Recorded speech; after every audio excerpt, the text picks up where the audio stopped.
Topik kita kali ini adalah gangguan sistem pencernaan pada manusia. Nah, yang pertama kita bahas adalah sariawan. Nah, pernah sariawan ya? Nah, apakah itu sariawan?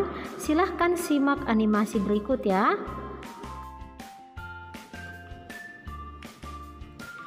Penyebab sariawan adalah kebersihan mulut yang tidak terjaga dengan baik, penggunaan gigi palsu, luka pada saat menggosok gigi, sistem kekebalan tubuh yang menurun, efek samping dari pengobatan seperti kanker mulut, getah bening, liver, dan paru-paru, dan kurang vitamin C. Nah, bagaimana mencegah sariawan? Yang pertama, menjaga kebersihan mulut kita. Yang kedua, rajin mengkonsumsi buah-buahan. Gunakan sikat yang sesuai dengan kontur mulut. Kurangi makanan yang pedas.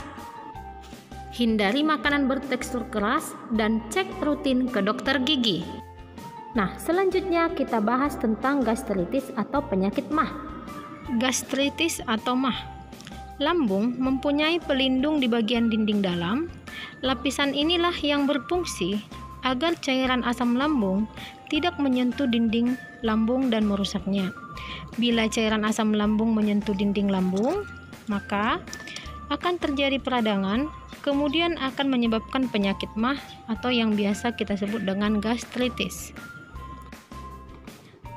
Cairan asam lambung yang berlebih saat sedang MAH biasanya disebabkan oleh pola hidup kurang sehat, seperti makan tidak teratur atau terlalu cepat, makanan pedas dan merokok,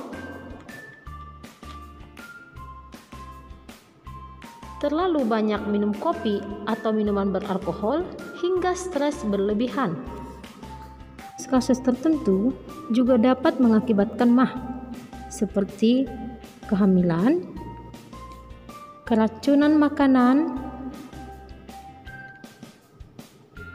infeksi bakteri Helicobacter pylori, dan pemakaian obat pereda nyeri dalam jangka panjang. Untuk mengobati MAH, perlu dilihat kembali penyebab kondisi MAH yang dialami. MAH akut akibat konsumsi alkohol, NSAID berlebihan, kopi, dan kebiasaan merokok dapat disembuhkan dengan menghentikan pemicu MAH. Sedangkan gastritis atau MAH kronis akibat bakteri H. pylori dapat disembuhkan dengan terapi obat antibiotik dan penghambat asam lambung atau mengkonsumsi obat MAH sesuai dengan resep dokter.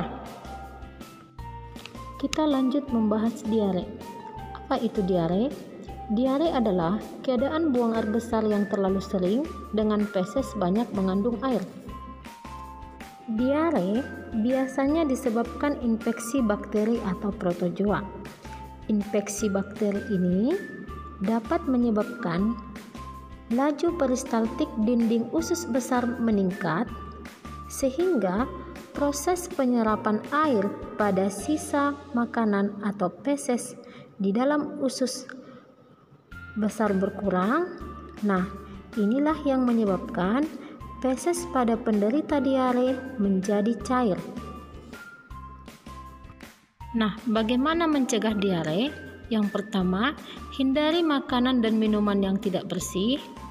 Cuci tangan pakai sabun dan air sebelum makan dan sesudah buang air besar. Rebus air minum terlebih dahulu. Kemudian, buang air besar di toilet. Pertolongan pertama yang bisa kita lakukan di rumah untuk mencegah dehidrasi akibat diare, kita dapat membuat minuman oralit, yaitu campuran gula dengan garam ditambah dengan air matang. Nah, namun jika diarenya terus berkelanjutan, segeralah periksakan ke dokter atau ke rumah sakit terdekat. Nah, sekarang kita bahas tentang konstipasi atau sembelit. Kalau tadi kita bahas diare, fesesnya encer atau berair. Nah, konstipasi adalah kebalikannya. Konstipasi itu adalah suatu keadaan yang menyebabkan penderita sulit untuk buang air besar. karena kondisi feses kering dan keras. Nah, pada diare tadi, fesesnya cair.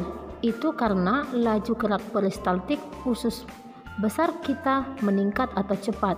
Nah, pada konstipasi, laju peristaltik usus besar kita sangat lambat, sehingga penyerapan air pada feses di dalam usus besar kita itu cukup tinggi, sehingga feses kita kering dan keras dan sulit untuk dikeluarkan.